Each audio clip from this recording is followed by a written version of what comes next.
আজি বিজন ঘরে নিশীথ রাতে আসবি যদি শূন্য হাতে, আমি তাইতে কি ভয় মানি, জানি জানি বন্ধু জানি, তোমার আছে তো হাত খানি, আজি বিজন ঘরে। দারুণ। স্কুল কলেজ নানা জায়গায় তো পারফরমেন্স করো, তো এরকম ধরনের গানের অনুষ্ঠান তো প্রায় মানে ফেস করো, যাও অনুষ্ঠান করো। এছাড়াও বিভিন্ন বন্ধু বান্ধব মহলে যখন গান গাওয়া নিয়ে একটা রিকোয়েস্ট আসে, কি ধরনের গান গাইতে বেশি পছন্দ করে বা কি ধরনের গান শোনানোর রিকোয়েস্ট বেশি আসে? রিকোয়েস্ট বেশি আসে বলতে আজকালকার জেনারেশন তো ডেফিনেটলি একটু আধুনিক চায়, একটু হিন্দি এই ধরনের চায়। একটা টাইমে করতাম, একটা সময় করতাম না এমনটা নয়, একটা টাইমে নিশ্চয়ই করতাম। সেই টাইমে অর্কেস্ট্রা মানে প্রপার কমার্শিয়াল যে প্রোগ্রাম যেগুলো হয় সেরকম ধরনের অনুষ্ঠান প্রচুর করেছি। তখন এই টাইমটা বলছি, তখন আমি ক্লাস 10 to 12 ফার্স্ট ইয়ার এরকম, এই টাইমটা নাগাদ। তারপর কি হয়, ওই যে যে লোকটির গান গাইলাম, এই লোকটি মোটামুটি জীবনটাকে তছনছ করে দেয়। তার গানে এখন, তার গানের রসদ খুঁজতে খুঁজতে খুঁজতে খুঁজতে এখন খুব একটা বেরোতে ইচ্ছা করে না সেই জায়গা থেকে, সত্যি কথা। আর আফটার অল আরেকটা বিষয়, সবচেয়ে বড় কথা, আমরা যারা শিল্পী হই, বা শিল্পী বলবো না, শিল্পী বলাটা দৃষ্টতা, আমরা যারা গায়ক বা গায়িকা, আমাদের একটা টেন্ডেন্সি থাকে যে আমরা সবচেয়ে আগে চাই আমাদের যেটা প্রোডাকশন, আমাদের যেটা শিল্প, সেইটা যেন, সেটা নিয়ে যেন আমরা কোনো কম্প্রোমাইজ না করি, সেটা যেন সর্বশ্রেষ্ঠ হয়। আজকে এটা তো সত্যি কথা, কোন একটা হিন্দি গান বা কোন একটা সুফি গান আমি যেভাবে গাইতে পারবো, আমি তার প্রতি প্রপার জাস্টিফিকেশন করতে পারবো না। সত্যি কথা। তার জন্য একটা প্রথাগত তালিম লাগে, একটা প্রথাগত শিক্ষা লাগে। আমি রবীন্দ্রনাথের গান আজকে যতটুকু জাস্টিফাই করতে পারবো, বাকি গানগুলো আমার কাছে সেই জাস্টিফিকেশন লেভেলে তো পৌঁছাচ্ছে না। হয়তো লোকের পছন্দ হচ্ছে। আমি মনে আছে, আমি ওই যে কোনো অনুষ্ঠানে গিয়ে খামোশিয়াটা গাইতাম, এবং খামোশিয়ার ভীষণ ফ্যান ছিল লোকে। মানে ওই গানটা গাওয়ার জন্য আমি এমন কোনো অনুষ্ঠান নেই যেটা আমাকে গাইতে হয়নি, হয়তো আমার লিস্টে নেই গানটা, বাট তাও আমাকে গাইতে হয়েছে। খামোশিয়া খামোশিয়া শুনবো, মোটামুটি যারা আমাকে চিনেছে বা জানে তারা এটা প্রত্যেকবার, কারণ খামোশিয়াটা আমার মায়ের ভীষণ ভালো লাগতো আমি যেভাবে গাইতাম। কিন্তু আমার কাছে মনে হতো আজকে অরিজিৎ সিং খামোশিয়া যেভাবে গেয়েছে, যতটা জাস্টিফাইড করেছে গানটাকে, আমি তো সেটা করতে পারছি না। কোথাও গিয়ে তো আমার একটা ব্যাকলগ থেকে যাচ্ছে, সেটা হয়তো সবার চোখে পড়বে না, কিন্তু আমার চোখে তো পড়ছে। আমি আমার কাছে তো, আমার সামনে যদি আমি আয়নাটা রাখি, আমি আমার কাছে তো ক্লিয়ার নই। সেই ক্ষেত্রে সেই জায়গা থেকে ঘুরতে ঘুরতে এখন ইদানিং কালে সব রকম গান গাই, কারণ আমার গুরু বলেছেন এখন সব রকম গান গাওয়ার চেষ্টা করি, বাট মূলত বাংলা গানেই থাকি আমি। বাংলা গানটা ছেড়ে খুব একটা বেরোয় না। বাংলা গানে এত সম্পদ আছে না, এইটাকে ঘাটতে ঘাটতেই তো আমার জীবনটা চলে যাচ্ছে আর্ধেক। সেই জন্য খুব একটা আলাদা করে বেরিয়ে এখন আবার কমার্শিয়াল প্রোগ্রাম করার সেই ইচ্ছাটা হয়নি। বাট হ্যাঁ, দরকার পড়ে, অবশ্যই দরকার পড়ে। রবীন্দ্রনাথের গান গাইতে গেলে সারা বিশ্বের ওয়ার্ল্ড মিউজিককে জানার দরকার পড়ে, এবং সেটাকে আত্মস্থ করার দরকার পড়ে। কারণ রবীন্দ্রনাথ নিজে যে গানগুলো রচনা করেছেন এবং সুর দিয়েছেন, সেটা সম্পূর্ণটা তো গোটা বিশ্বের সমস্ত মিউজিককে ঘেটে নিয়ে তারপরে করেছেন। কি ঘাটেননি? পাশ্চাত্য, প্রাদেশিকের কোন কোন অঞ্চল তিনি ঘাটেননি? সব জায়গা থেকে সুর নিয়ে এসছেন গানের মধ্যে। সেগুলো আমরা অনেকে অনেক অনেক গানগুলো জানি, সেটা আলাদা ব্যাপার। ফলে ওই রবীন্দ্রনাথের গান গাওয়ার জন্য এখন দিদি আমাকে সবসময় বলেন যে সব রকম গান গা, কারণ রবীন্দ্রনাথ থেকে বড় আধুনিক গান এই জগতে এখনো অব্দি কেউ রচনা করেননি। দিদি বলতে আমার গুরু জয়তী চক্রবর্তী, আমি ওনার স্টুডেন্ট। দিদি সবসময় বলেন, মানে রবীন্দ্রনাথের চেয়ে বড় আধুনিক তো আর কেউ হতে পারে না। সেই যুগে দাঁড়িয়ে, যে যুগে দাঁড়িয়ে ওই ধারার গানটাই একটা মানে অপ্রচলিত ছিল, সেই জায়গায় দাঁড়িয়ে রবীন্দ্রনাথ এইরকম কিছু সুর করেছেন, এইরকম কিছু কম্পোজিশন করেছেন, এটা তো ভাবার বাইরে। রবীন্দ্রনাথ রাগকে ভেঙেছেন। সেই সময় শাস্ত্রীয় সঙ্গীতের একটা কঠোর প্রভাব ছিল সব রকমের গানের মধ্যে, যে গানই হচ্ছে একটা কঠোর শাস্ত্রীয় সঙ্গীতের নিয়মে হচ্ছে। রবীন্দ্রনাথ সেটাকে ভেঙেছেন, কিন্তু উনি ভৈরবী নিয়েছেন, ভৈরবী নিয়ে কোথাও একটা জায়গায় একটা টুক করে একটা করিমা ঢুকিয়ে দিয়েছেন, সেটাকে ভৈরবী ভেঙে গেছে সেই জায়গাটায়, কিন্তু অসম্ভব একটা ভালো কম্পোজিশন। তুমি ওটাকে ভৈরবীর বাইরেও বলতে পারবে না, আবার অ্যাকিউট ভৈরবীও বলতে পারবে না। এটাই রবীন্দ্রনাথ। রবীন্দ্রনাথ একটা রাগ নিয়ে যখন গান রচনা করেছেন, সেইখানে তুমি বলতে পারবে না যে একটা রাগের আধারে পুরো গানটাকে রচনা করে দিয়েছেন, না। প্রত্যেকটা গানে রবীন্দ্রনাথের নিজস্ব একটা সিগনেচার রবীন্দ্রনাথ রেখে গেছেন, এবং ওই সিগনেচারটার জন্যই রবীন্দ্রনাথের ওই গানটা অতটা হিট হয়েছে। ঠিক ঠিক ঠিক, এটা একটা ফ্যাক্ট, এটা একটা বিশাল বড় জিনিস রবীন্দ্রনাথের। ফলে এই লোকটাকে ঘাটতে ঘাটতে ঘাটতে ঘাটতে জীবনটা মোটামুটি বেরিয়ে যায়। তো মোটামুটি অনুরোধের আসরে ওনার গানই বেশি চলে, বা এই ধরনের বাংলা সঙ্গীতের নিয়ে চর্চাটা বেশি হয়। মোটামুটি তোমার কত বছর বয়স থেকে সঙ্গীত চর্চাটা শুরু, এবং কখন তুমি বুঝতে পারলে যে এনাকে নিয়েও চর্চা করা দরকার, বা কেনই? আমার বাড়িতে মানে যখন আমি ছোট, একদম ছোট, প্রথম আমি তো জানুয়ারি মাসে জন্মাই, জানুয়ারি মাসে জন্মানোর পর অক্টোবর মাসে ছিল মহালয়া। আচ্ছা। মহালয়ার দিন আমরা রেডিওর বেতারের মহিষাসুর মর্দিনী সবাই শুনি, এবং আমাদের বাড়িতে কেউ গান করুক না করুক, এই কালচারাল দিকটায় সবার একটা ঝোঁক প্রচন্ড বেশি। মানে আমি ওই 6 মাস বয়স থেকে মহিষাসুর মর্দিনী শুনি, আজ অব্দি এক বছরও মিস হয়নি। আচ্ছা। 4টে উঠে আমরা, মানে আমি অন্তত ব্যক্তিগতভাবে টিভির মহালয়া কোনোদিনই খুব একটা দেখিনি। দূরদর্শনে আগে যখন হতো তখন দেখতাম দূরদর্শনের মহালয়া, বাট ওইটার প্রতি আর সেরকম ভাবে ইন্টারেস্ট নেই। মহিষাসুর মর্দিনী আমরা শুনে শুনে শুনে শুনে এখন অনেক জায়গা ভুলে গেছি, একটা বেশ অনেকটা কিছুটা বেশ মুখস্থ ছিল, আর গানগুলো তো সেরকম ততোধিক ভালো, গানগুলো এত সুন্দর একটা কম্পোজিশন। ফলে এইভাবে আস্তে আস্তে ইয়ে করা, বাড়িতে সারাক্ষণ দেবব্রত বিশ্বাসের গান চলছে, পীযূষ কান্তি সরকারের গান চলছে, কারণ আমার বাবা এই দুজনের গান খুব ভালোবাসতেন, দেবব্রত বিশ্বাস, পীযূষ কান্তি সরকার। গান চলছে, এগুলো শুনতাম। স্বাগতাদির গান চলতো বাড়িতে, শ্রাবণীদির গান চলতো, এগুলো শুনে শুনে শুনে শুনে ছোটবেলা থেকে। এবার আমাদের বাড়িতে না একটা হারমোনিয়াম ছিল, ছোট নর্মাল হারমোনিয়াম, যেটা আগে মানে চেঞ্জার নয়, স্কেল চেঞ্জিং নয়, নর্মাল একটা হারমোনিয়াম ছিল। আমার বাবা কোনো এককালে একটু গান টান করেছিল, আমার মাও ওই ওই হয় না, ওই বাচ্চাদের পাঠায় গানের স্কুলে, ওই কয়েক বছর একটু গান শেখার জন্য, ওই রকম ধরনের গান বাজনা একটু করেছিল। ওই হারমোনিয়ামটা নিয়ে আমার যখন তখন ওই 2.5 কি 3 বছর বয়স, আমার মা একদিন চেপে ধরে বসালো, সারেগামা পাধানিসা করলাম। প্রথম দিন সারেগামা পাধানিসা, দ্বিতীয় দিন, তখন তোমার কত বছর বয়স? ওই 2.5-3। দ্বিতীয় দিন আমার মা, মানে কিরকম, আমার মা সাংঘাতিক টিচার, কিন্তু সারেগামা পাধানিসা শিখিয়েছে, তারপরের দিন কিন্তু গান শিখিয়ে দিয়েছে। আচ্ছা। এবার পরের দিন আমাকে ধরে পুরানো সেই দিনের কথা ভুলবি কি রে হায় ওর, আচ্ছা, সবাই জানে গান, এই গানটা আমাকে হারমোনিয়ামে তোলালো, তারপরে হারমোনিয়াম শোনার আগে জাস্ট বাজানো প্র্যাকটিস। এই গানটা বহু বছর গাইনি। পুরানো সেই দিনের কথা ভুলবি কি রে হায়, ও সেই চোখের দেখা প্রাণের কথা সে কি ভোলা যায়। এটুকুই সবার চেনা গানটা। ফলে পুরানো সেই দিনের কথা, তখন বাচ্চা তো কিছুই বুঝি না, ওই পুরানো সেই দিনের এরম ভাবে গেয়ে গেছি, বুঝিনি গানটা কি কি আছে।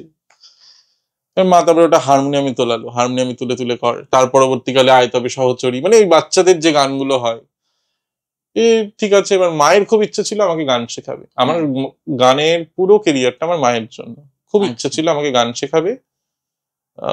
দক্ষিণীতে ভর্তি করে, কলকাতার দক্ষিণী নাম করা প্রতিষ্ঠান, দক্ষিণীতে আমাকে ভর্তি করেন। দক্ষিণীতে আমি 6 মাস ক্লাস করেছি, তারপরে কন্টিনিউ করতে পারিনি, কারণ আমার মা ওয়ার্কিং লেডি। আচ্ছা। দক্ষিণীর একটা ফিক্সড টাইমের ব্যাপার আছে, এই টাইম ওই টাইম এরকম একটা ব্যাপার আছে। এবার দেওয়া এবং নেওয়া ওই ছোট বয়সে মায়ের পক্ষে খুব একটা সম্ভব হয়নি। তারপর অনেক খুঁজে খুঁজে মা দক্ষিণীরই একজন টিচার, শ্রী অঞ্জন রায় চৌধুরী, ওনার কাছে আমাকে দিল। উনি থাকতেন আমাদের সেম লোকালিটিতে। ওনার কাছে আমার গান শেখাটা, মানে অ্যাকচুয়াল প্রথাগতভাবে গান শেখাটা ওনার কাছেই শুরু হলো। এটা হতে হতে হতে হতে হতে হতে ওনার কাছে দীর্ঘ 15 বছর আমি গান শিখেছি। এই শিখে শিখে শিখে শিখে তার পরবর্তীকালে আমি মানে এখন আমি যার কাছে রয়েছি, মানে ওনার মতো গুরু পেয়ে আমি ধন্য। ওনার মতো গুরুর জন্য আমি রবীন্দ্রনাথকে আলাদা করে চিনতে শিখেছি, এবং শুধু রবীন্দ্রনাথের গান না, গোটা রবীন্দ্রনাথকে জানতে শিখেছি। এটা খুব দরকার রবীন্দ্রনাথের গান গাওয়ার জন্য। শুধু গান গাইলে হবে না, গোটা রবীন্দ্রনাথকে জানতে হবে, তার ফিলোসফিটাকে জানতে হবে, তার দর্শনটাকে ছুঁতে চেষ্টা করতে হবে, তবে জাস্টিফাই করতে পারবে গানটা। তো ওনার কাছে ভর্তি হই, শ্রীমতী জয়তী চক্রবর্তী, সবাই চেনে কলকাতায়। কলকাতায় নয় শুধুমাত্র, মানে পুরো ভারতবর্ষ ছাড়া পুরো পৃথিবীর মানুষও বোধহয় ওনাকে চেনে, বিকজ উনি গান গাওয়ার জন্য অনেকবার আগরতলায় এসেছেন। আমি মানে ওনার গান সামনাসামনি শুনতে পেরেছি, ওটা আমার সৌভাগ্য। তো সত্যি মানে খুব ভালো লাগে যখন আমরা রবীন্দ্রনাথকে নিয়ে চর্চা করি। তো তোমার অনেকটা আগে থেকে এই রবীন্দ্রনাথের গান গাওয়া শুরু, যেমনটা তুমি এখন একটা উদাহরণের মাধ্যমে বোঝালে যে আয় তবে সহচরী তখন কেমন ভাবে করতে, আর এখন ভাব বোঝার পর কেমন ভাবে করছো। তো এই যে রবীন্দ্রনাথ জীবন দর্শন, এটা নিয়ে যে কথা বলতে শুরু করি, তাহলে তুমি তোমার নিজের মধ্যে কি পরিবর্তন বুঝতে পারছো, যে তখন তুমি কেমন ভাবে করতে আর এখন কতটা দর্শন বুঝতে পেরেছো, এবং এখন কিভাবে সেটাকে এগিয়ে নিয়ে যাওয়ার চেষ্টা করছো? সবার জানা একটা গান আমি ধরি, আলো আমার আলো গো আলোয় ভুবন ভরা। অবশ্যই এটা সবাই জানে, সব বাচ্চারা শেখে, সবাই খুব সুন্দর করে আলো আমার আলো গো আলো ভুবন ভরা, সবাই করে এটা। সব মানে যে কোনো জায়গায় প্রথমেই যাবে এই গানগুলো, এই গানটা হারে রে রে রে রে, আমরা সবাই রাজা, এই গানগুলো। আলো আমার আলো গো আমার কাছে ছোটবেলায় ছিল, হ্যাঁ খুব সুন্দর, আলো আমার আলো গো দারুণ একটা সুন্দর পরিবেশ। ছোটবেলায় কেন, আমি এটা বড়বেলার কথাও বলছি, যখন আমি কলেজ ফার্স্ট ইয়ার সেকেন্ড ইয়ারে পড়ি তখন আমার কাছে এই মানেটাই ছিল। আলোর স্রোতে পাল তুলেছে হাজার প্রজাপতি, আলোর ঢেউয়ে উঠলো মেতে মল্লিকা মালতী। যে এটা সুন্দর একটা প্রাকৃতিক দৃশ্যের কথা বলা হচ্ছে। এখন আমার কাছে গানটার মানে সম্পূর্ণ বদলে গেছে। আচ্ছা, এখন আমার কাছে ওই গানটা হচ্ছে একটা অ্যাকিউট এনলাইটমেন্টের গান। একটা সাধক যারা সাধনা করে, তারা যখন এনলাইটেনমেন্ট রিচ করে, তখন যে দৃশ্যটা দেখতে পায় সেটা হচ্ছে ওই গানটা। চারিদিকে শুধু আলো, আলো of positivity, light of positivity, আর কিচ্ছু নেই। পুরো গানটার কিন্তু ব্যাখ্যাটা তাই। যদি পুরো গানটাকে আমি ধরি, আলো আমার আলো গো আলো ভুবন ভরা, আলো নয়ন ধোয়া আমার আলো হৃদয় হরা, নাচে আলো নাচে ও ভাই আমার প্রাণের কাছে, বাজে আলো বাজে ও ভাই হৃদয় বিনার মাঝে, জাগে আকাশ ছোটে বাতাস হাসির সকল ধরা। এটাই তো একটা সাধকের এনলাইটমেন্ট। এই জিনিসটাই তো শ্রী রামকৃষ্ণ পরমহংসদেব দেখেছিলেন, এই জিনিসটাই গৌতম বুদ্ধ দেখেছিলেন। এর চেয়ে বেশি তো কিছু নয়। ওটাই তো মানে এনলাইটমেন্ট কথাটার অর্থ কি, আমি সবকিছুর ঊর্ধ্বে গেছি, যেখান থেকে আমি শুধু লাইট অফ পজিটিভিটি দেখতে পাচ্ছি, সেই জ্যোতি আমি সেই জ্যোতিকে দর্শন করতে পেরেছি, যে সেই পরম জ্যোতিকে। এটাই তো এই গানটা, মানে এটা আমি বুঝিনি। এখন আমার গাইতে গেলে কাটা দেয় গায়ে এই গানগুলো, এখন গাইতে গেলে। সত্যি কথা, আমরা সবাই রাজা, সব বাচ্চারা শেখে। এটা কি গানটা, কি গানটা is example of acute democracy, আর কিছুই তো না। আমরা সবাই রাজা আমাদেরই রাজার রাজত্বে, নইলে মোদের রাজার সঙ্গে মিলবে কি সত্ত্বে। We can throw him out if we want, and we can bring him back if we want. So it's a song of democracy. এগুলো কজন কে বুঝে? বাচ্চাগুলো যখন শিখছে তখন তো এগুলো বুঝছে না। সুরটা সোজা বলে ঠিক আছে চলে যায়, করছি। এই রবীন্দ্রনাথ, মানে এটাই তো রবীন্দ্রনাথ। প্রত্যেকটা গান একটা বয়সের পর গিয়ে একটা অন্যরকম মানে দাঁড়িয়ে যাচ্ছে। একদমই তাই। আমরা মানে লক্ষ্য করেছি যে ধরো এই বয়সে দাঁড়িয়ে থেকে একটা গানের উপলব্ধি যতটা হচ্ছে, হয়তো আরো কয়েক বছর আগে অব্দি সেই উপলব্ধি ছিল না। এখন পুরো মানেটাই একদম। এই মহারাজ একই সাজে, এই গানটা আমাকে ওই অঞ্জন রায় চৌধুরী, মানে আমার প্রথম স্যার যিনি, উনি আমাকে বলতেন এইটা আমার খুব পয়া গান। এটা মানে যে কম্পিটিশনে আমি গেছি আমি ওইটাতে ফার্স্ট হয়ে গেছি ঠাকুরের কৃপায়। এবার আমি কিন্তু বুঝে গাইনি, মানে মহারাজ একই সাজে এলে হৃদয় পুরো মাঝে, যদি কোনো একটা লোক আসছে তার জন্য এই গানটা গাওয়া হচ্ছে। কিন্তু এখানে মহারাজটা কি? এখানে মহারাজ তো ঈশ্বর। মহারাজ একই সাথে এলে হৃদয় পুরো মাঝে, চরণতলে কোটি শশী সূর্য মরে লাজে। এইগুলো তো ইয়েই করিনি। আবার একটু অনুরোধ করবো। মহারাজ একই সাজে এলে হৃদয় পুরো মাঝে, চরণ তলে কোটি শশী সূর্য মরে লাজে। মহারাজ ঘটে কি সাজে। পরবর্তী লাইনে গর্ব সব টুটিয়া মূর্ছি পরে লুটিয়া সকল মম দেহ মন বিনা সমবাজে। কি অসাধারণ কথা। এই যে আজকে থেকে ধরো বছরখানেক আগে আমরা যেরকম কোনো একটা সঙ্গীতানুষ্ঠানের আয়োজন করতাম, আজকে 2024-25-এর সময়টা এসে দাঁড়িয়ে সেটা কিন্তু অনেকটা বদলে গেছে এবং সেটাকে আমরা বোধহয় এই যে বদলানোটা, এই যে পরিবর্তনটাকে, এটাকে আমরা খুব ভালো হয়তো বাসছি এবং এটার মধ্যে নানা রকমের ছুরিকাচি চালিয়ে আরো কিভাবে আকর্ষণীয় করে তোলা যায় একটা মানে না দেখো, এটা বদলে নতুন কিছু হয়েছে এটা কিন্তু ভুল কথা।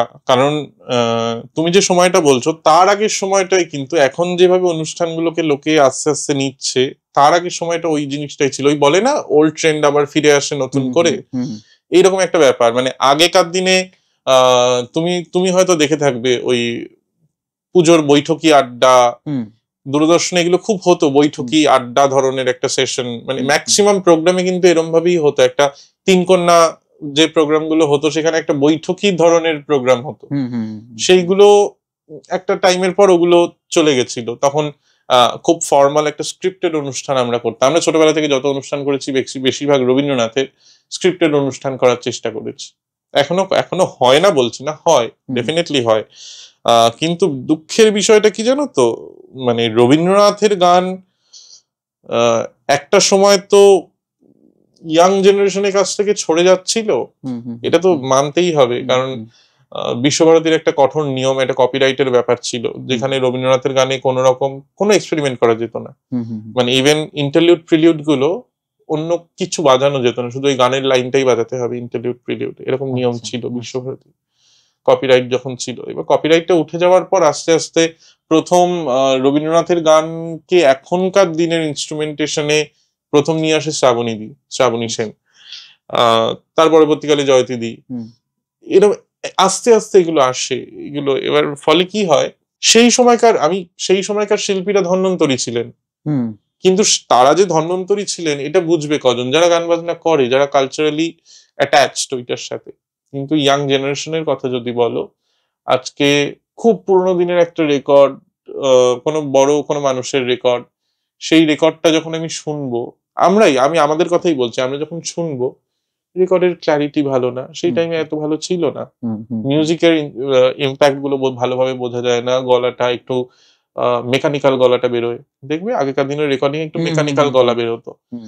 ফলে ওই যে অডিও ক্ল্যারিটিটা ভালো না বলে ইয়াং জেনারেশন শুনছে কম ওই অডিও ক্ল্যারিটিটা, স্বাভাবিক এটা। সারেগামা কারবা এখন যে পুরোনো গানগুলো বের করেছে, ওই সারেগামা কারবার মধ্যে ওটাকেও দেখবে ইম্প্রোভাইজড করেছে, অনেক এডিট করে জিনিসগুলোকে ঠিকঠাক করে। সেম গান তুমি ইউটিউবে শোনো, ক্যাচ ক্যাচ ক্যাচ ক্যাচ এরকম একটা মেকানিক্যাল একটা ব্যাপার রয়েছে। এবার ওই কারণে ইয়াং জেনারেশনের কাছ থেকে রবীন্দ্রনাথের গান, আমি ছোটবেলায় আমি স্কুলেই শুনেছি ঘুম পাড়ানির গান, এটা নিয়ে একটা ব্যাপার রয়েছে। রবীন্দ্রনাথের গান ঘুম পাড়ানির গান কেন বলা হয়?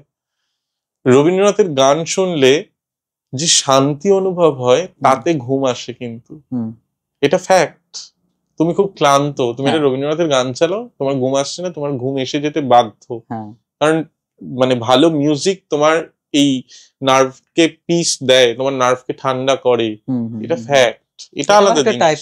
হ্যাঁ অবশ্যই, it's a type of meditation. কালকেই আমার ওই একটি দাদার সাথে কথা হচ্ছিল, রিতম দা বলে, এসরাজ বাজায়, রিতম বাগচি, ভীষণ ভালো মিউজিশিয়ান, মানে অনেক উঁচু দরের মিউজিশিয়ান। দুর্ভাগ্যবশত আমি তার সাথে, মানে আমাকে সে ভাইয়ের জায়গাটা দিয়েছে বলে আমি তার সাথে এত ওতপ্রোত ভাবে জড়িত এবং কথাবার্তা বলতে পারি। কাল রাত্রির বেলায় কথা হচ্ছিল, he was playing Bhairavi in esraj. রবীন্দ্রনাথের ভৈরবী রিলেটেড গান বাজনা নিয়ে আমাদের একটু রাত্রিবেলা কথা হচ্ছিল, সেই জন্য ওই ভৈরবীটা বাজাচ্ছিল। ওই ভৈরবী শুনতে শুনতে শুনতে শুনতে আমি কখন ঘুমিয়ে পড়েছি আমি নিজেও জানি না। কিন্তু আচ্ছা, সকালবেলা উঠে ফোন করলাম, বলে তুই ঘুমিয়ে গেছিলিস। আমার ঘুম আসছিল না, কিন্তু ওই ভৈরবী শুনতে শুনতে শুনতে শুনতে আমি ঘুমিয়ে গেছি। আচ্ছা আচ্ছা আচ্ছা আচ্ছা। ফলে এই মিউজিকের যে ইম্প্যাক্ট আছে না, এটা আর বোধহয় কোথাও নেই। ওই জন্য বলা হয় সঙ্গীত হচ্ছে সর্বশ্রেষ্ঠ সাধনা, এর চেয়ে বড় সাধনা আর হয় না। সঙ্গীত দিয়ে তুমি ভাব জগতে তাড়াতাড়ি পৌঁছাতে পারবে। এটা সত্যি কথা। এই যে ঘুম পাড়ানির কথাটা উঠলো, তো ঘুম পাড়ানির ব্যাপারটা এখনের জেনারেশন কিভাবে দেখছে ব্যাপারটাকে আজকে থেকে? এখন রবীন্দ্রনাথের গানই বেশি, আমি বলবো রবীন্দ্রনাথের গান এখন বেশি ইয়াং জেনারেশন অ্যাডপ্ট করেছে। আচ্ছা, আজকালকার জেনারেশন। কারণ কি, রিমেক হচ্ছে গানগুলো, এবং রিমেক যেগুলো হচ্ছে, যারা প্রথাগত রবীন্দ্রসঙ্গীত শিল্পী তারা যেভাবে রিমেক গুলো করছেন, তাদের গানের মধ্যে তো কোনো বিকৃতি থাকছে না, নোটেশনেও কোনো এদিক ওদিক থাকছে না। শুধু তারা কি করলেন, ইনস্ট্রুমেন্টেশনটাকে পাল্টে দিলেন। শুধু একটা এক্সট্রা যার একটা তবলা দিয়ে রবীন্দ্রনাথের গান যেটা হচ্ছিল সেটা না করে একটা কিবোর্ড, একটা গিটার, এই ধরনের জিনিসপত্র দিয়ে, ইনস্ট্রুমেন্ট দিয়ে গানগুলোকে রি-ইম্প্রোভাইজ করলেন। গানটা একই রইলো, কিন্তু ইনস্ট্রুমেন্টেশনটা পাল্টালো, যার ফলে এখন গানগুলোর সুরগুলো তো মানে কালজয়ী সুর, সেগুলো তো মানতেই হবে। যারা গান পছন্দ করে না তাদেরও পছন্দ হবে, যারা পছন্দ করে তাদের তো হবেই, এটা তো কোনো জায়গা নেই। এই যে ইনস্ট্রুমেন্টেশনের যখন একটু ইম্প্রোভাইজেশন এলো, তখন আস্তে আস্তে ইয়াং জেনারেশনের মধ্যে রবীন্দ্রসঙ্গীত বেশি পরিচিতি আরো লাভ করতে শুরু করলো। এখন তুমি যে কাউকে দেখবে, আমার এই গানটা পছন্দ, যে রবীন্দ্রসঙ্গীত কোনোদিন শোনেও না, আমারই এক বন্ধু আছে রজত বলে, তুমি যে চেনো, রজত রবীন্দ্রনাথের গান খুব একটা একেবারেই পছন্দ করতো না। ও হচ্ছে পপ সংস, বাইরের দেশের সমস্ত গান এইগুলো শোনে। ওই ওই কি সব কারা জানি আছে, আমি বলছি নামগুলো, শুনি না তো, আমি ভেবে ভেবে বলতে হবে। Taylor Swift, Katy Perry, Cardi B, এই যে এই ধরনের এদের গান ও আর কি এই সব গানগুলো শোনে। আর হিন্দির মধ্যে যদি বলো, ওই ওই বদতমিজ, ওইগুলো ওই ধরনের, মানে একটু লাড়ে লাপ্পা ধরনের কি শোনে।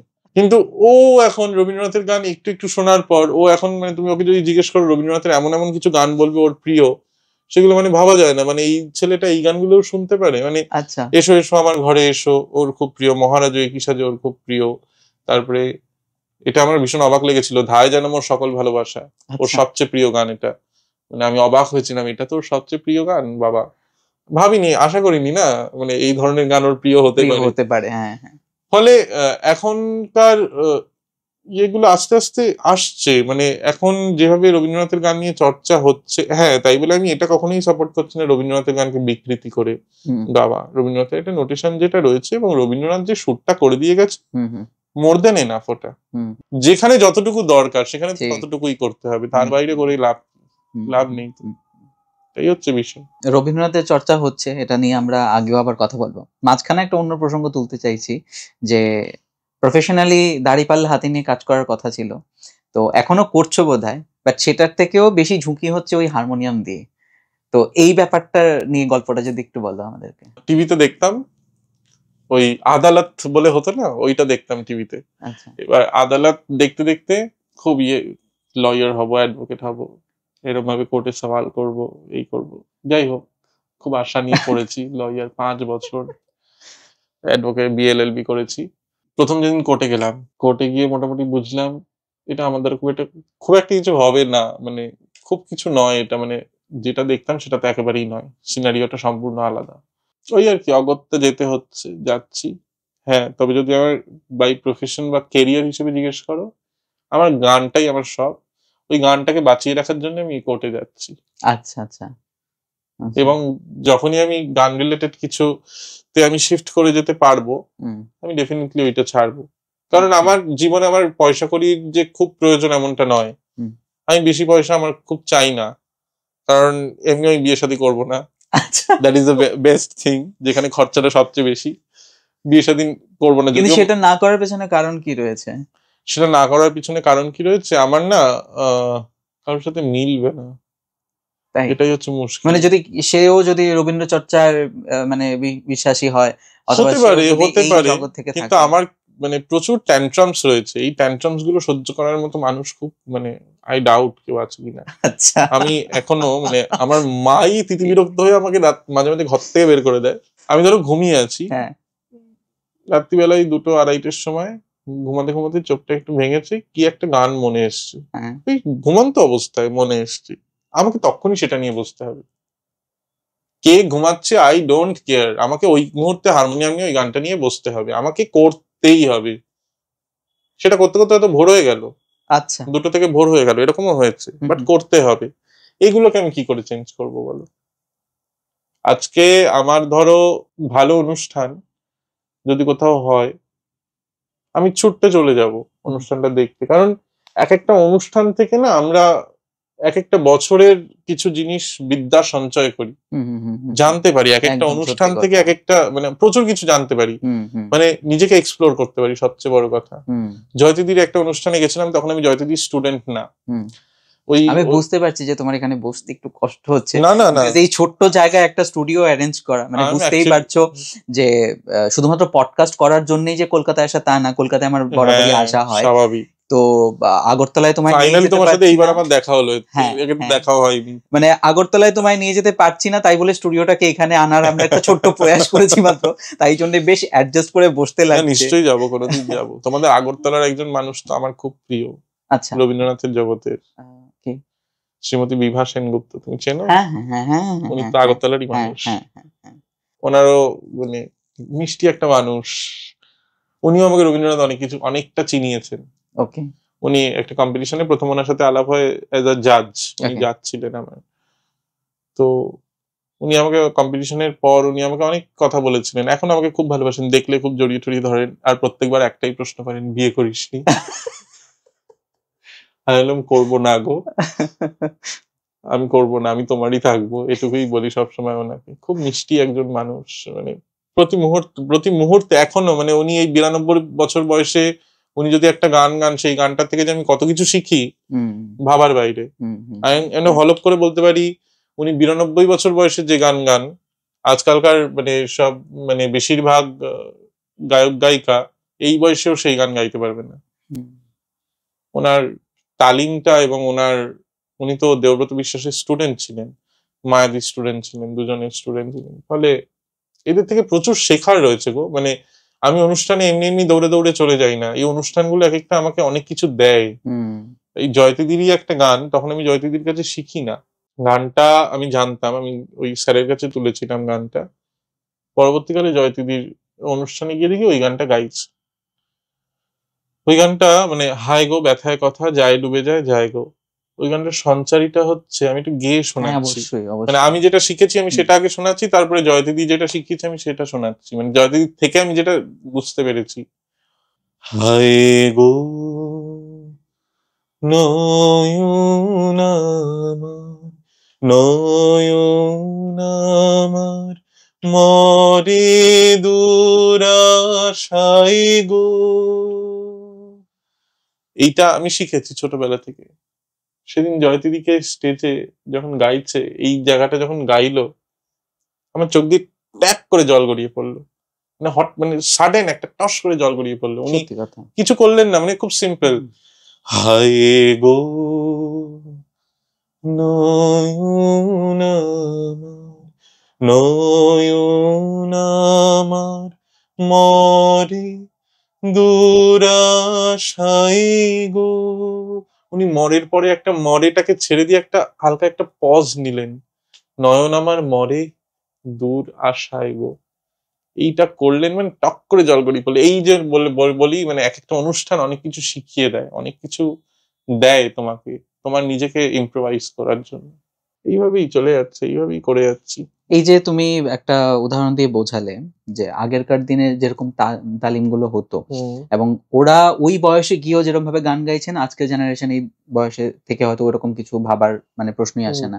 এটা কেন হচ্ছে বেসিক্যালি? এইটা একটা বড় কারণ আছে, যেই কারণটা একসময় একটা মুহূর্তে আমিও নিজে পতনের দিকে যাচ্ছিলাম, বাট ঠাকুরকে কৃপায় আমি বুঝতে পেরেছি জিনিসটা। সেটা হচ্ছে এখন না সবাই ভীষণ শর্টকাট টু গ্লোরি চায়, এটা হয় না। মানে সঙ্গীতটা না সাধনার জিনিস। এবার এই সাধনা করতে করতে কারোর ভালো লাগলো, কেউ তোমাকে ডাকলো, তুমি সেখানে শোনালে, তুমি আস্তে আস্তে তোমার নাম হয়ে গেল, সেটা সবটাই কোইন্সিডেন্টাল হওয়াটাই বাঞ্ছনীয়। করব, গান গাইতে হবে, প্রোগ্রাম করতে হবে, এই জিনিসটা হয় না। সঙ্গীত তখন ছেড়ে দেবে তোমাকে। সুর, মানে সুর হচ্ছে সবচেয়ে অভিমানী, সুর হচ্ছে প্রেমিকা। যেমন আমরা রেয়াজের কথা যদি বলি, রেয়াজ তো আমাদের করতেই হয়। এবার রেয়াজ যদি আমি ধরো 1 মাস রেয়াজ করিনি, আমি 1 মাস আগে যেভাবে সা লাগাতে পারতাম 1 মাস পর সেইভাবে সা লাগাতে পারবো না, কারণ সুরকে খুব যত্নে আদরে লালন পালন করে রাখতে হয়। একটু তার সাথে ইয়ে করলেই সে ছেড়ে চলে যায়, আবার তাকে ভুলিয়ে ভালিয়ে জাস্ট ওই বয়ফ্রেন্ড গার্লফ্রেন্ড, আসো না আসো না, এই করো না, এরকম করো না, কেন আমি ভালো হয়ে যাবো, এই হয়ে যাবো, এইভাবে তাকে ইয়ে করে করে আনতে হয়। দ্যাট ইজ রেয়াজ। ঠিক ঠিক ঠিক। এইভাবেই জিনিসগুলো হতে থাকে। কিন্তু এখন মানুষের রেয়াজের দিকে ঝোঁকটা বড্ড কম, প্রোগ্রাম করার ঝোঁকটা বড্ড বেশি। একসময় এটা আমি করতাম, মানে প্রোগ্রাম প্রোগ্রাম প্রোগ্রাম প্রোগ্রাম, কিন্তু এখন নিজেকে সময় দিতে বেশি ভালোবাসি। করি না তা নয়, অবশ্যই করি, কাজকর্ম তো করতেই হবে। এখন তো এলে তখন করি, কোনোদিন কাউকে এখনো অব্দি আমাকে বলতে হয়নি আমাকে একটা প্রোগ্রাম দাও, বুঝতে পেরেছি, আমাকে একটু গান গাওয়াও, এগুলো বলতে হয়নি কখনো। এটাই হচ্ছে বিষয়। এইটা একটু যদি এখনকার যারা ছেলে মেয়ে তাদের মধ্যে যদি চলে আসে না বিষয়টা, তাহলে সঙ্গীত জগৎটা আরো অনেক বেশি সমৃদ্ধ হবে। আর ছেলে মেয়েদের কথাও বলবো না, এখনকার মা বাবাদের ভীষণ টেন্ডেন্সি মেয়েকে বড় গায়িকা তৈরি করবে। এই জন্য এখন দেখবে অনেক এজেন্সি স্কুলে বসেছে, আমার কাছে গান শিখলে স্টেজ পারফরমেন্স তৈরি করে দেবো, আমার কাছে গান শিখলে সারেগামাপায় হয়ে যাবে, আমার কাছে গান শিখলে এই হয়ে যাবে। এগুলো তো গান বাজনা নয়, গান বাজনা এতটা সোজা জিনিস পুরোটাই নয়। একটা কমার্শিয়ালাইজেশন করার চেষ্টা হচ্ছে, যেটাতে মানে গোড়াটা আমার পোক্ত হচ্ছে না আর কি। না, হচ্ছে না তো, হচ্ছে না তো। কজন রবীন্দ্রনাথের গান তো প্রচুর লোকে গায়। তুমি আমাদের এখানে কবি প্রণামের যে অনুষ্ঠান হয় রাজ্য সরকারের, সেখানে তুমি গিয়ে দেখবে বহু লোকে গাইছে রবীন্দ্রনাথের গান। কিছু কিছু এমন লোক আছে তারা মানে নোটেশনটাই হয়তো জানে না, কিছু একটা নিজের ইম্প্রোভাইজ একটা সুর করে লাগিয়ে একটা গেয়ে দিল, মানে ভাবলো নিজেকে বিশাল কিছু, বাট আলটিমেটলি তা নয়। এখন তুমি সঙ্গীত মেলায় যাও, যারা রবীন্দ্রনাথের গান গায়, এখন চলছে সঙ্গীত মেলা, রবীন্দ্রনাথের গান গায়, হঠাৎ করে এরকম আমি দেখেছি, হঠাৎ করে মাঝখান থেকে শুরু করলো চেনা সোনার কোন বাইরে, মানে কুচবি, মানে পুরো কমার্শিয়াল। এটা তো নয়, রবীন্দ্রনাথের গান হচ্ছে এক একটা ছবি, একটা গল্প, এবং গল্প মাঝখান থেকে গিয়ে আবার শুরু করে শেষ করা যায় না, হয় না, হয় কি কখনো? তাহলে তো সেই ব্যাপারটাই পুরোটাই অপূর্ণ থেকে যাবে, পুরোটা অপূর্ণ থাকে। আমার অবস্থাও তোমার বন্ধু রজতের মতন ছিল আর কি। মানে আমি একটা সময় বলতাম ওই ঘুম পাড়ানি গান, মানে যদি ঘুম না আসে তাহলে দুটো গান চালিয়ে রাখো, হয়তো ঘুম চলে আসবে। ছোটবেলায় বিশেষ কিছু বুঝতাম না, ওই আমরা সবাই রাজা ওরম, যে এগুলো বেশি হতো যখন বাচ্চারা নাচ করতো আর কি। ধরো দুর্গাপূজার আগে কোনো একটা প্রোগ্রাম আছে বা নববর্ষে কোনো একটা প্রোগ্রাম আছে, তখন এরকম করে একটা নাচ করছে, ওইটুকু পর্যন্তই। কিন্তু যখন ধীরে ধীরে বড় হতে শুরু করলাম না, হঠাৎ করে আমি জানি না ঠিক সেই কোন সময় সেটা, যখন আমি ওনার গানের প্রেমে পড়ে গেলাম, মানে একের পর এক শুধু গান শুনছি শুনছি, ভালো লাগতে শুরু করেছে।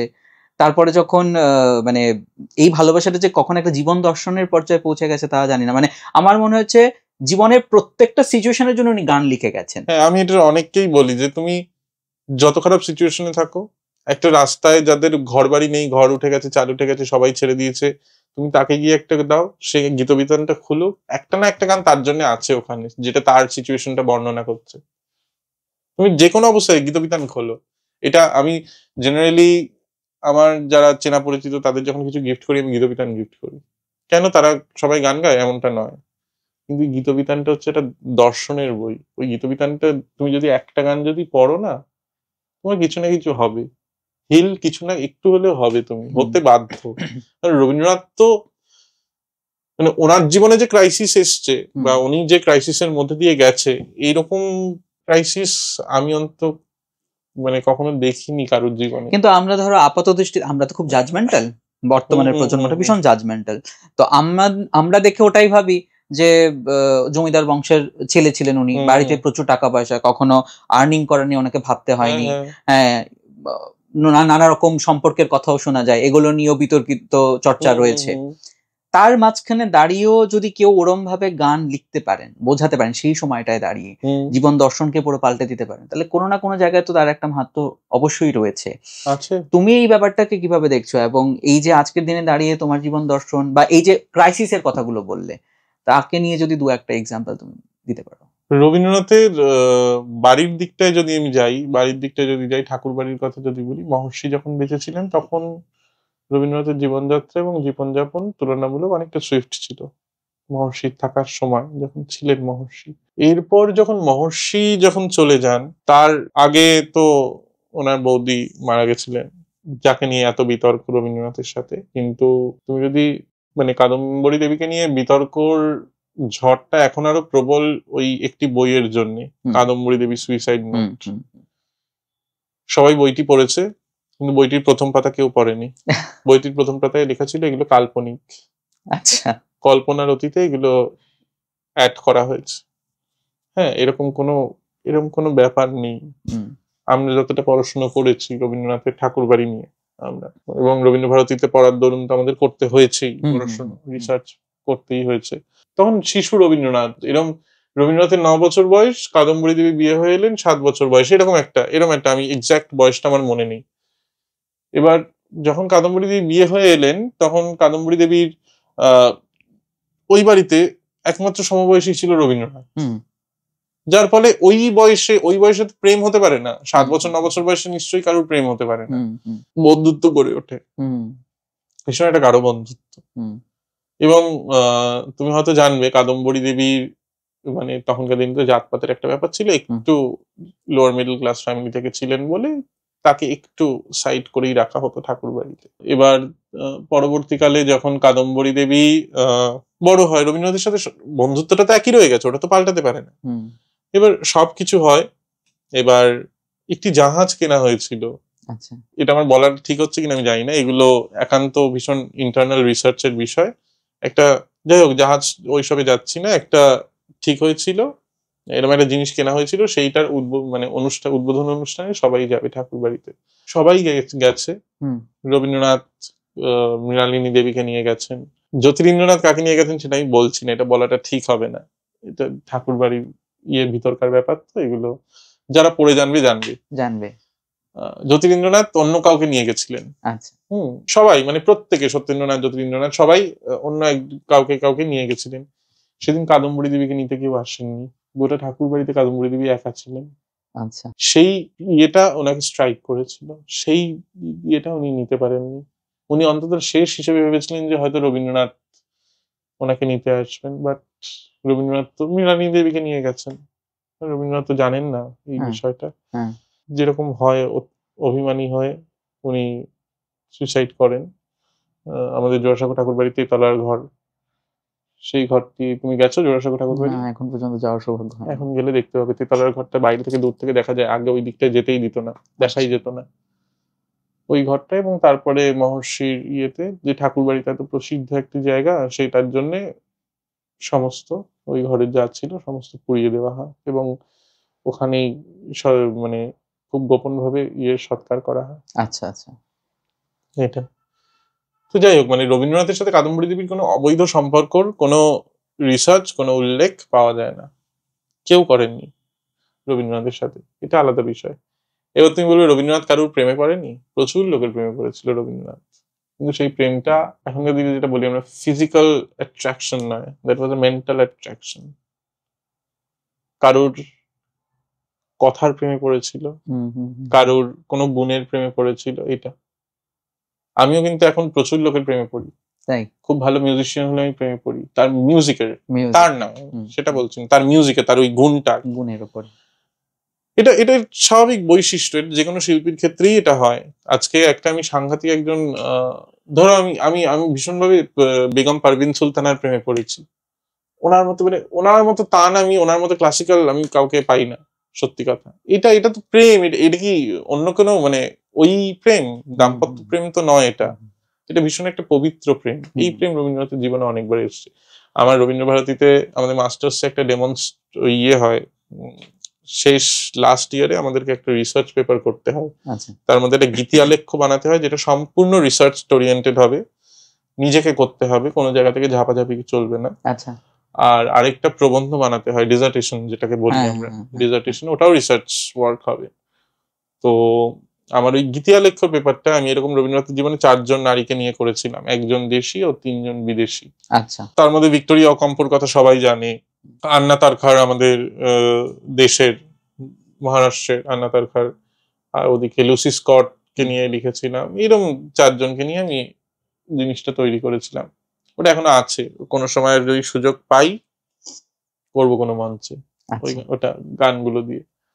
কিন্তু মানে তুমি ওই রিসার্চ পেপারটা যদি আমি তোমাকে দিই, তুমি যদি ওটা পড়ো, তুমি বুঝতে পারবে মানে ওখানে কি আছে। এবং একটাও কিন্তু নিজের বানানো কথা লেখা না, প্রত্যেকটা কালেক্টেড করে গেছে। কারণ আমাদেরকে দিতে হয় নিচে কোথার থেকে এই ইনফরমেশন গুলো পেয়েছি, এবং ওইভাবেই স্ক্রুটিনি হয়, ওইভাবেই স্ক্রুটিনি হয় ওগুলো। তো ফলে প্রেম মানে রবীন্দ্রনাথের জীবনে প্রেম ওইটা, ওইগুলো। কিন্তু ভালোবেসেছেন কিন্তু মৃণালিনী দেবীকে।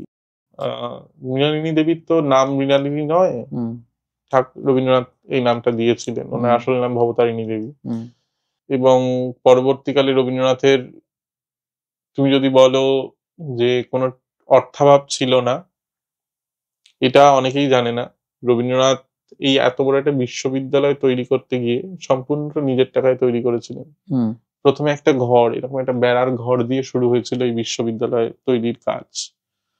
তার পরবর্তীকালে রবীন্দ্রনাথ নাটক লিখতেন, নাটক লিখে সেগুলো স্টেজে মঞ্চস্থ করে টাকা তুলতেন। প্রত্যেক নাটক ওই জন্যই লেখা, বিসর্জন, অচলায়তন, এগুলো ওই জন্য লেখা। ওইভাবে রবীন্দ্রনাথের টাকা তুলে তুলে তুলে তুলে তুলে তুলে করতেন। নোবেল পুরস্কারের সমস্ত টাকা বিশ্বভারতীকে কেন দিলেন? ছিল না তো তখন কিছু, তখন এত ইয়ে ছিল না। রবীন্দ্রনাথের জমিদারি যা টাকা তার সমস্ত তার মেয়েদের পিছনে চলে গেছিল। মেয়েদের চিকিৎসা, জামাইদের বিলেতে পড়তে পাঠানো, জামাইদের পুরো খরচা। কিন্তু দুর্ভাগ্যবশত ওনার একটা জামাইও ভালো ছিল না।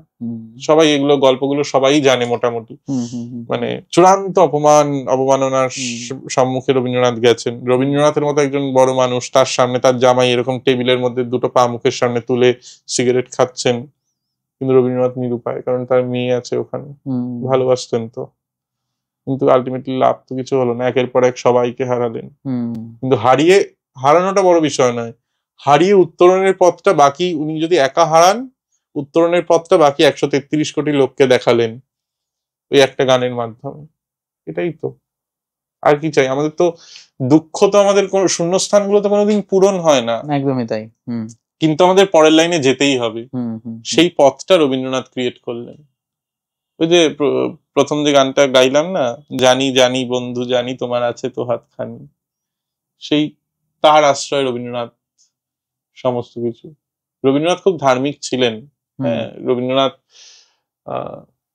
রবীন্দ্রনাথের কাছে পরমেশ্বর ছিল, এবং ঠাকুরবাড়ি যেহেতু ব্রাহ্ম সমাজে পরবর্তীকালে দীক্ষিত হয়, সেই জন্য ওখানে একটা ব্রাহ্ম ধর্মের প্রচলন ছিল। বাট তা সত্ত্বেও রবীন্দ্রনাথের অনেক গানেই তুমি বর্ণনা পাবে সেটার, মানে রবীন্দ্রনাথ যে ধার্মিক ছিলেন, উনি সব ঠাকুর দেবতাতেই বিশ্বাস করতেন, কিন্তু উনি এক পরমেশ্বরকে বিশ্বাস করতেন, যে এক ঈশ্বর এক এবং অভিন্ন, এটাতেই বিশ্বাস করতেন। এই জন্য সব গান, মানে ওনার পূজা পর্যায়ের গানগুলো প্রত্যেকটা ওনার পরমেশ্বরের সাথে কোথাও যেন প্রেমে এসে মিলে গেছে, আবার প্রেমের গানগুলো পূজাতে এসে মিলে গেছে।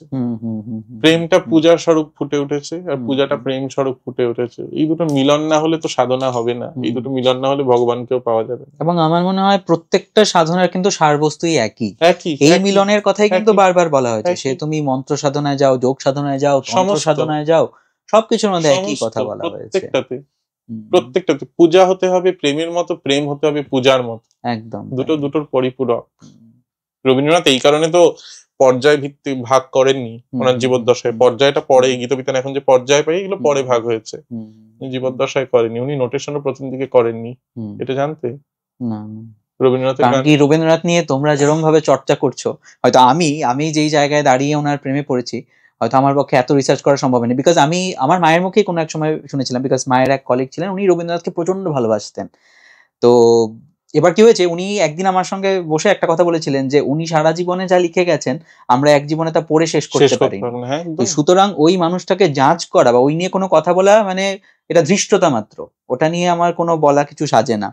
তো সেই জায়গায় দাঁড়িয়ে যতটুকু উনি লিখেছেন এবং যতটুকু আমরা পড়তে পারছি, ওটা নিয়ে আমরা জীবনবোধটাকে একটু বোঝার চেষ্টা করছি, নিজেদেরকে একটু এগিয়ে নেওয়ার চেষ্টা করছি, এইটুকুই মাত্র। তো এই জায়গায় দাঁড়িয়ে, এই সিচুয়েশনে দাঁড়িয়ে যদি তোমার কোনো গানের লাইন একটা কিছু শোনাতে পারো। রবীন্দ্রনাথের পূজার গানের মূল বিষয়বস্তুটাই গিয়ে ঠেকেছে নিবেদন। হ্যাঁ, মানে উনি টোটালটা নিজেকে পুরোটাই সমর্পণ করেছেন। যেমন ওই গানটা এই মুহূর্তে মাথায় এলো বলে ওইটা গাইছি, খুব সামঞ্জস্য হয়তো নাও থাকতে পারে। দয়া দিয়ে হবে গোম জীবন ধুতে,